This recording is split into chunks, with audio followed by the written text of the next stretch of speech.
کہ کیا یہی ہے جس کو اللہ تعالیٰ نے رسول بنا کر بھیجا؟ اس شخص نے تو ہم کو ہمارے معبودوں سے ہٹا ہی دیا ہوتا اگر ہم ان پر قائم نہ رہتے، اور جلد ان کو معلوم ہو جائے گا جب عذاب کو دیکھیں گے کہ کون شخص گمراہ ہے۔ اے نبی صلی اللہ علیہ وآلہ وسلم، آپ نے اس شخص کی بھی حالت دیکھی جس نے اپنا خدا اپنی نفسانی خواہش کو بنا رکھا ہے؟ تو کیا آپ اس کی نگرانی کر سکتے ہیں، یا آپ خیال کرتے ہیں کہ ان میں اکثر سننے یا سمجھتے ہیں؟ یہ تو محض چوپایوں کی طرح ہے، بلکہ یہ ان سے بھی زیادہ بے راہ ہے۔ تو یہاں پہ دیکھیں نفس کو الہ بنانے کے بارے میں بات آ رہی ہے۔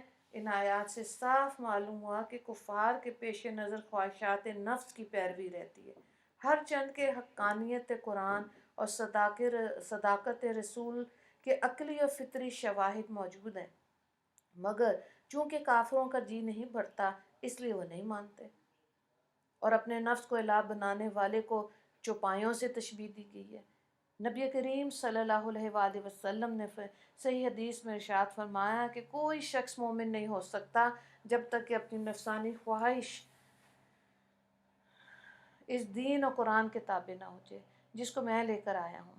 ایک اور حدیث میں نبی کریم صلی اللہ علیہ وآلہ وسلم نے ارشاد فرمایا، سب سے بڑا دشمن تیرا نفس ہے جو تیرے دونوں پہلوؤں کے درمیان میں ہے۔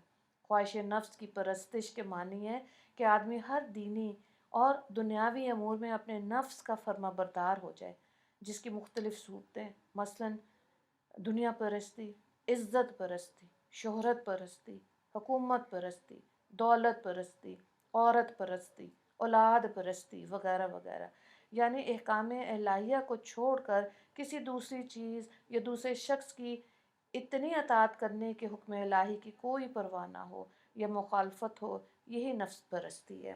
تو اللہ تعالیٰ اس سے ہم سب کو بچا کے رکھے۔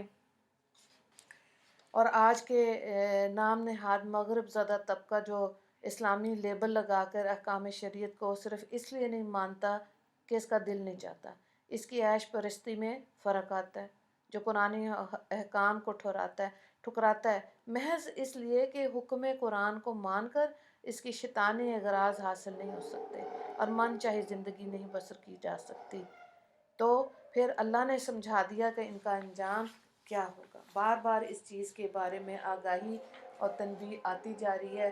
اب یہ انسان نے خود محنت کرنی ہے، کیونکہ اللہ تعالیٰ نے انسان کو عقل سے نوازا ہے۔ اس رکوع کے 3 سوالات ہیں۔ پہلا سوال ہے اصحاب راس سے کون سی قوم مراد ہے، آیت نمبر 38۔ دوسرا سوال ہے نفس کو الہ بنانے سے کیا مراد ہے، آیت نمبر 43۔ تیسرا سوال ہے کہ اپنے نفس کو الہ بنانے والے کو کس سے تشبیہ دی گئی ہے۔ دعا کر لیتے ہیں۔ یا اللہ، ہم کو اپنا وہ خوف نصیب فرما جو ہم کو نفسانی خواہشات کے اتباع سے روک دے۔ اے اللہ، نفس و شیطان کی شرارت سے ہماری کامل حفاظت فرمائیے، اور ظاہراً اور باطناً ہم کو شریعت مطہرہ کی پابندی نصیب فرمائیے۔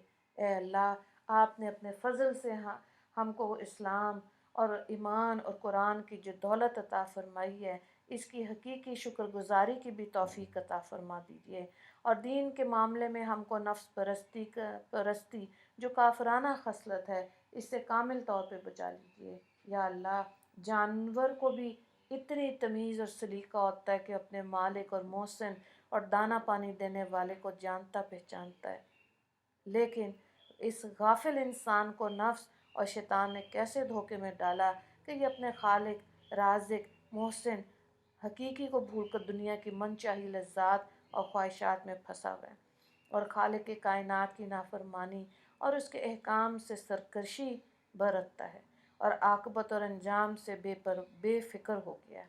یا اللہ، ہمیں صراط مستقیم پر قائم دائم رکھنا۔ میرے مالک، جتنے سانس ہمارے پاس باقی رہ گئے ہیں، اپنی اطاعت میں اسلامی شریعت کے مطابق زندگی گزارنے کی توفیق عطا فرما دینا۔ وآخر دعوانا ان الحمد للہ رب العالمین۔